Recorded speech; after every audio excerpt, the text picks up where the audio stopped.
Hello everyone and welcome back to the channel. In this video today we're going to be going over the stamina war. Now, this is a very easy setup to get, so if you'd like to see more of these builds or like to see more casual easy setups, don't forget to subscribe to the channel. Now let's go ahead and jump right into it. We have 18.6k max health, 31.9k max stamina, and 1.2k stamina recovery. Now I am an Imperial, so keep that in mind. I have 64 points in stamina, and I still have a lot of health. The reason why I'm an Imperial, because I like to PvP on my tunes a lot, so I think the Imperial synergizes better for me for PvP as well.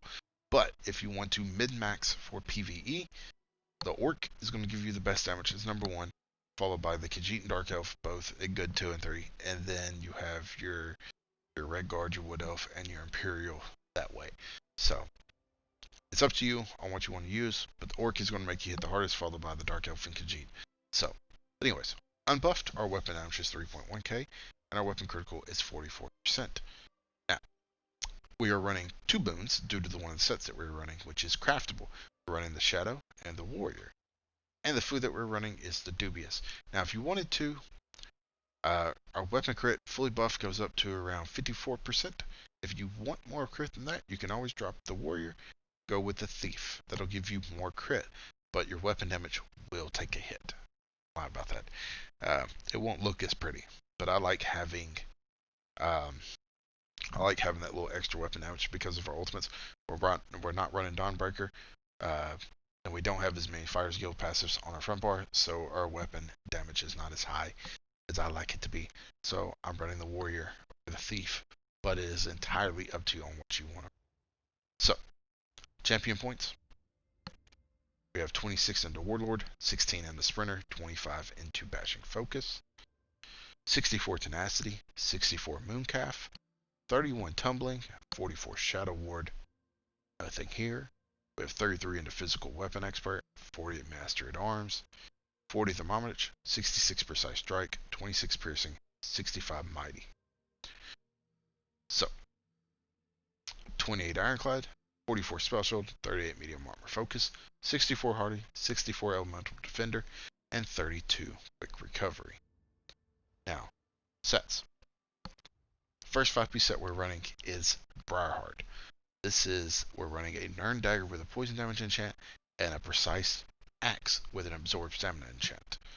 Now, what this set does, it gives us weapon crit, max damage, weapon crit, and when you deal critical damage, you have a 25% chance to increase your weapon damage by 450 for 10 seconds. While this effect is active, your critical strikes heal you for 378 health. This effect can occur once every 15 seconds. Now, what this weapon, it's a named weapon. You get it from a quest. It is powered when you originally get it, so you will have to transmute it. But the quest is right around in here. You basically have to help some people that are shipwrecked. You do the quest. If you like to read the story and search everything and run around, sightsee, the quest can take you 10 to 20 minutes. But if you just want to blow through it to get the dagger, the quest can take you 5 to 10 minutes, depending on how fast you run around. So, it's entirely up to you on how you do that, but it's not that long. The axe can be relatively expensive, but it shouldn't cost that much. Just shop around, you should find one for cheap. Jewelry, I am running all 3 Bloodthirsty, but you can have Robust, you can have 2 Bloodthirsty, 1 Infused, but we don't have an Execute, so I run 3 Bloodthirsty. Starting out Robust, it's not going to be that major. It's not going to be that major of a drop off of DPS until the boss is under 25% health, and that's when you'll notice real big difference between not having the Bloodthirsty and having the Bloodthirsty. But you're absolutely okay with leaving them as Robust. So, we have weapon damage enchant on all 3. So, on our back bar, you can get a Briarheart bow to put on the back bar if you wanted to, or you can absolutely use any other bow, because this set, when it procs, will carry over to your back bar. And we're running an infused Maelstrom bow with a weapon damage enchant. What this bow does is it increases the damage volley deals by 430 each tick. This bonus increases by 143 every time volley ticks, up to a maximum of 8. So, you can get this on normal Maelstrom. It's very easy to farm now. And That's kind of why I put it here. If not, if you don't have a Maelstrom bow, just you can throw whatever you have on here as long as it's infused with a weapon damage enchant. So the first monster set that we're running is Crags. We're running a heavy helmet, Divines with max stamina, and we're running shoulders. This should be Divines, but I'm having a hard time transmuting shoulders pieces. I'm just gambling with those keys until I get what I need. Uh, and where it's enchanted with a max stamina. And what this set does, it gives us physical penetration, and when you deal damage, you have a 10% chance to spawn drag limbs that create shockwaves in front of you, dealing 1.8k physical damage every 0.4 seconds for 1.2 seconds. This effect can occur once every 3 seconds. This comes from Fungal Grotto 1. It is absolutely the easiest set to get when it comes to stamina DPS monster sets. And I still like it. It is still a pretty good set, and I think it's one of the coolest. I think it has one of the coolest procs. Then you have Celine's Web, which is another solid one, which will give you max stamina, and when you do melee damage, you have 15% chance calling a primal spirit that mauls the closest enemy in front of you after 1.3 seconds for 18.7k physical damage. This effect can occur once every 4 seconds. Then we have Veldreth. Of course, you'll want this Divines with max stamina, but this will give you weapon damage, and when you deal damage, you have a 20% chance to spawn 3 disease spores in front of you after 1 second that deal 15k disease damage to the first enemy they hit. This effect can occur once every 8 seconds. And then Storm Fist isn't necessarily bad either. Of course, you'll Divines, max stamina, give you stamina recovery, and when you deal damage, you have a 10% chance to create a Thunder Fist to crush the enemy, dealing 2.1k shock damage every 1 second for 3 seconds to all enemies within 4 meters, and a final 11.8 physical damage when the fist closes. This effect can occur once every 8 seconds. The shock damage dealt from this set bypasses spell resistance. So, this comes from Tempest Island. This comes from Cradle Shadows. This comes from Celine's Web and Fungal Grotto Point. So, the second 5-piece set that we're running, this is craftable set, and it comes from Craglorn. It is Twiceborn Star. This is what is allowing us to run Tomb Boons. What it does, it gives us max health, max stamina, max magicka, and you can have 2 boons active at once. Run the stun boons. So that's what allowing us to run Shadow and the Warrior. And it's nice. It works. I've been wanting to use this set for a while. I decided to give it a shot, because it's just been sitting in my bank after a while. And I think it's nice. I still like it. I think it still has this effect, and it's not bad for people just getting started or just want to try something different. So, if you don't want to run Twiceborn Star, you'd like more weapon damage and stuff like that, then I would recommend New Moon Acolyte or Honey's Rage, if you still want it to be craftable.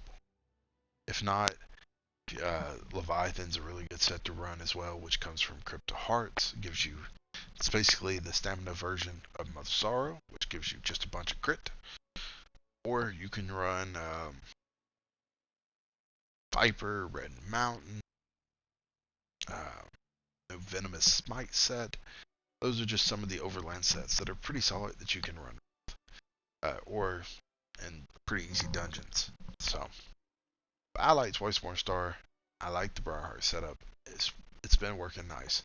So, anyways, skills. Raining Slashes is our spammable. What this does is that it's going to slice an enemy with both weapons to cause deep lacerations, dealing 3k physical damage with each weapon cast, and cause them to bleed for additional 9.8k physical damage over 10 seconds. You also reduce their movement speed by 30% for 4 seconds. Now, the reason why we're using this as our spammable is because I really feel like Cut and Dive has taken quite a bit of a hit. It deals 8.8k physical damage. If you're more than 7 meters away from the target, you set them off balance for 7 seconds. And if the enemy is already off balance, the Cliff Racer rips through them, causing them to bleed for 9k physical damage over 7 seconds. This effect can stack. Now, that's not necessarily bad, but I don't know. I just felt like I was getting more out of Raining Slashes as a spammable than Cutting Dive. If you would rather use Cutting Dive, by all means go for it. Plus, with Cutting Dive on your bar, you'll get more. It'll increase your damage done by 2% for each additional. We're already at 8%. That'll give you 10% if you would rather use that. So just whichever one you feel like using more. If you'd rather use more of the Warden's abilities, then Cutting Dive over Slash will be just fine. So, our second ability is Subterranean Assault, You stir a group of sharks that attack after 3 seconds, dealing 13.6k poison damage to enemies in front of you. Enemies damaged are afflicted with minor fracture, reducing their physical resistance by 5.2k for 6 seconds. So, Growing Swarm. Unleash a swarm of petriflies to relentlessly attack an enemy, causing them to bleed for 15.1 seconds. Physical damage over 10 seconds. 15.1k physical damage over 10 seconds. The petriflies rip through the original enemy's flesh, inflicting minor vulnerability for the duration, increasing their damage taken by 8%. Enemies near the carrier take 1.6k physical damage every 2 seconds for the duration. Now, minor vulnerability is really nice to have. It is nice. It allows us to deal a lot more damage with just by having this on the enemy. But keep in mind that if there is someone running Scavenging Demise, which puts minor vulnerability on the target, or the Necro with Colossus, these abilities are not going to stack. That minor vulnerability will not stack. So if someone uses Colossus, you have Petriflies on, you're not going to deal an extra 16% damage. It's still just going to be the 8% damage. But with this, it's going to be up 100% of the time, because you really shouldn't let this drop. So, Barb Trap. Set a sharpened blade trap at your location, which takes 1.5 seconds to arm and lasts for 1 minute. When triggered, the trap deals 4.9k physical damage, an additional 15.6k physical damage over 16 seconds, and grants you minor force, increasing your critical damage by 10% for the duration. Enemies who activate the trap are immobilized for 2 seconds. Not only is this a really strong dot, but this also gives us minor force, which is why we're using it. Of course, it lasts for 60 seconds, but minor force only lasts for 16, so you want to cast this about every second rotation. And then on our back bar, we have Birds of Prey, or Bird of Prey. You can cast it, you get Major Expedition, and then while slotted, you gain Minor Berserk, increasing your damage done by 8%. That's why we're using this. Now, if you have somebody in your group using Combat Prayer, if you notice that, then Minor Berserk, you're already getting that from Combat Prayer. So, you can drop this for maybe Camouflaged Hunter if you wanted to, or just really whatever. But I would recommend, you can still leave it because it's also still giving us that extra 2% just for having it on our bar, because it is a animal companion from the animal companion line. Now the ultimate that we're using is the Wild Guardian. Arouse a grizzly to fight by your side. This grizzly swipes at an enemy, dealing 3.2k physical damage, and sometimes swipes all enemies in front of it, dealing 13.1k physical damage, and stunning them for 2 seconds. Once summoned, you can activate the Guardian's Savagery for 72 ultimate, causing the grizzly to maul an enemy for 14.8k physical damage. Deals 100% more damage to enemies below 25% health. Now, we're going to have this ultimate double barred, just like we're going to have Birds of Prey double barred, so we don't lose that Minor Berserk on the back bar or the front bar. You've got to have this double barred, because if you don't, then you will have to resummon it every time you switch back. And it 2.5 second cast time. You really don't want to waste. You really don't want to be doing that. Now, if you don't want to use the bear, Flawless Dawnbreaker from the Fighter's Guild ability is the ultimate I would use. And then on the back bar, just use Ballista, which is the ultimate from the bow bar. So, now, abilities on our back bar, we're using Poison Injection, shoot an arrow coated in Bandara poison at an enemy, dealing 4.3k poison damage, and an additional 8.6k poison damage over 10 seconds, deals up to 95% more damage to enemies under 50% health. We're using Endless Hell on the back bar, launch multiple arrows into the sky to rain down, dealing 1.4k physical damage to enemies in the target area every 1 second for 12 seconds, after a 2-second delay. Lasts for 14 seconds. Or you can use Arrow Barrage, which deals more damage but only lasts for 11 seconds. So, we're using Endless Hell because it just kind of helps with the rotation a little more with the way Subterranean Assault works, because it takes 3 seconds for this to proc. So, we're using Bullnetch. Call a Bullnetch to your side, which restores 4.9k stamina to you over 25 seconds and grants you Major Brutality and Sorcery, increasing your weapon and spell damage by 20%. Every 5 seconds, the Netch removes 1 negative effect from you. So, this is allowing us to get away with not using Essence of Weapon Power Pots. So basically, as you can see, our weapon damage goes up 3.7k without the Briarheart and the weapon damage enchant buffed.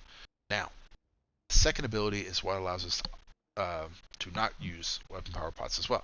It's Green Lotus. Embrace the Loading Blessing, causing your light attacks to restore 1.3k HP, or to heal, and your fully charged heavy attacks to 4k to restore 4k health to you or nearby ally for 20 seconds. And you gain Major Savagery, increasing your weapon critical rating by 2.1k for 20 seconds. So basically, Bullet Edge gives us Major Brutality, this gives us Major Savagery, and it stays whether we're on a front bar or a back bar. So, this allows us to get away with not having to use weapon power bots. We can just basically, you can use trash bots. It's not that big of a deal.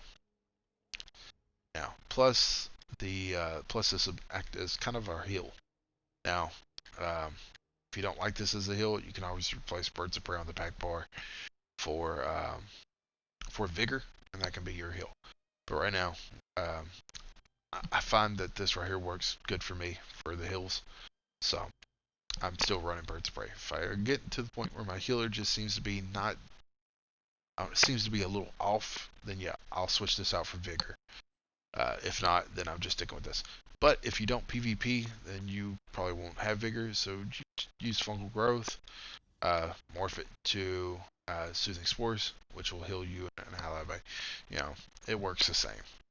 So, if you don't have, Vigor is nicer. I like Vigor a little more, but if you don't have Vigor because you don't PvP, this will work just fine. You just put it on your pack bar. And then, of course, the Wild Guardian is the last one. So, now, if you don't want to use Rending Slashes as your spammable, if for some reason why you just don't like it, you can use Cutting Dive, like I said before, if you want to stick to the Warden's abilities. But if you do notice that it just doesn't seem like it's hitting that hard for you, you can always replace this with Rapid Strikes, which will deal 1.4k, and then 3% more damage for each hit, and then the final hit will deal 300% more damage. So you can either use Rending Slashes, Rapid Strikes, or Cutting Dive as your spammable. It's up to you on what you want to do. So rotation, basically, you're gonna buff up with those. Gonna make sure your bear's up too before you go into combat. There's been a lot of times where I've messed up and realized my bear's dead. So you buff up. You're going to Endless Hell, Light Attack, Poison, Bar Swap, Subterranean, Rearming, Rending, that, and then just repeat. You're going to want to put, so you should be able to get this off. Subterranean go off, you'll proc it, and then you'll switch back to your back bar and keep it going. And then of course you'll reapply your buffs as you go.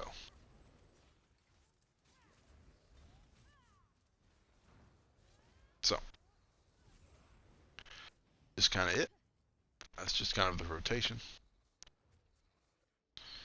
It's really, let's see, where's that bear? Get a little prick off of there.